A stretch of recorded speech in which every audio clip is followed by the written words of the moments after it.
Le courage est une qualité importante chez les êtres humains, mais il est nécessaire de le comprendre dans le contexte de l'expérience subjective de chacun. Le courage est une manifestation du caractère et de l'intelligence subjective, et il n'est pas lié à la volonté réelle et à l'intelligence véritable. Lorsque l'homme vit dans l'énergie du rayon, il n'a pas besoin de courage car il est soutenu par cette énergie. Le courage peut entraîner l'homme à lutter mais ne lui permet pas de se relier à la volonté et à l'intelligence supramentale. Il est donc important pour l'homme de vivre selon l'énergie en lui plutôt que de s'appuyer sur des attitudes courageuses. Le courage délie la volonté et l'intelligence, les séparant dans leurs actions. Ainsi, le courage ne représente pas la véritable volonté et intelligence de l'homme. Les actes courageux peuvent provenir de la détermination de l'ego, mais ne sont pas liés à l'intelligence universelle. Des actions courageuses peuvent être entreprises pour changer des choses dans le monde, mais si elles ne sont pas basées sur une véritable intelligence, elles n'entraînent pas de réel changement. Il est important pour l'homme de comprendre les lois de la vie et de la mort et de chercher à vivre une vie consciente plutôt que de mourir pour des causes sans véritable volonté et intelligence. Le courage peut être lié à l'inconscience et ne permet pas toujours de voir les conséquences de nos actes. Le texte argumente que le courage de l'homme est une forme de stupidité pour l'être supramental. Le courage est déterminé par les sentiments et les émotions, et il entrave la capacité de l'individu à être intelligent et conscient de ses actions. L'homme nouveau, rempli d'intelligence et de volonté supramentale, ne s'intéresse plus au courage des autres car il sait que le courage est une illusion profonde causée par le tempérament émotif et intellectuel de l'homme. Le texte soutient que l'intelligence réelle n'est pas prisonnière des sentiments humains et peut démontrer à l'homme l'illusion de son courage. Le courage est décrit comme une défense de l'ego pour se sentir plus proche de soi-même, mais il est souvent dirigé contre la société et l'individu se trouve en opposition au collectif. Ces actes de courage sont considérés comme inconscients et seraient évités si l'homme était dans une vie mentale supérieure.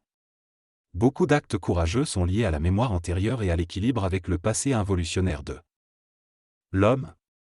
Cependant, l'intelligence et la volonté réelle peuvent rompre ce lien avec le passé. Le courage engendre souvent de la violence, qu'elle soit physique, psychologique ou idéologique, et retarde l'avènement de l'homme réel sur Terre. Seule l'intelligence et la volonté du rayon peuvent permettre à l'homme de vivre selon lui-même et non selon les conditions extérieures. Le texte conclut en soulignant la nécessité de vivre selon les lois de la vie intégrale dans la conscience supramentale. Et de ne pas être complice des actes bénéficiant à l'être inconscient aux dépens de l'être conscient. Le texte souligne l'importance de l'intelligence et de la volonté réelle par rapport au courage. Selon l'auteur, le courage valorise l'ego et peut conduire à l'orgueil et à la vanité. En revanche, l'intelligence et la volonté permettent à l'homme de sortir de ses illusions et de vivre dans une plus grande conscience. L'auteur affirme que le courage peut engendrer de la culpabilité lorsqu'il est avorté, mais que l'intelligence et la volonté supramentale permettent à l'homme de vivre selon le plan de vie qui lui est destiné. L'auteur suggère donc que l'homme devrait choisir une vie basée sur l'intelligence et la volonté réelle plutôt que sur le courage. Cet extrait souligne que l'homme inconscient ne peut pas accéder à une véritable liberté dans sa vie sans prendre conscience de sa propre puissance et intelligence. Le courage, bien qu'il ait été valorisé par les sociétés humaines, ne peut pas vraiment libérer l'homme de la souffrance et de la mort. Au lieu de cela, il est nécessaire de développer une conscience supramentale qui permet de s'élever au-dessus de la subjectivité et de comprendre la valeur réelle de la vie. Dans cette perspective, le courage est une illusion qui masque la véritable intelligence et volonté de l'être humain. L'homme doit donc reconsidérer ses anciennes vertus et repenser sa façon d'appréhender la vie pour évoluer réellement vers une nouvelle dimension d'expérience et de vie. Le texte met en évidence la distinction entre le courage, une qualité de l'ego, et la volonté réelle, une manifestation de l'intelligence supérieure.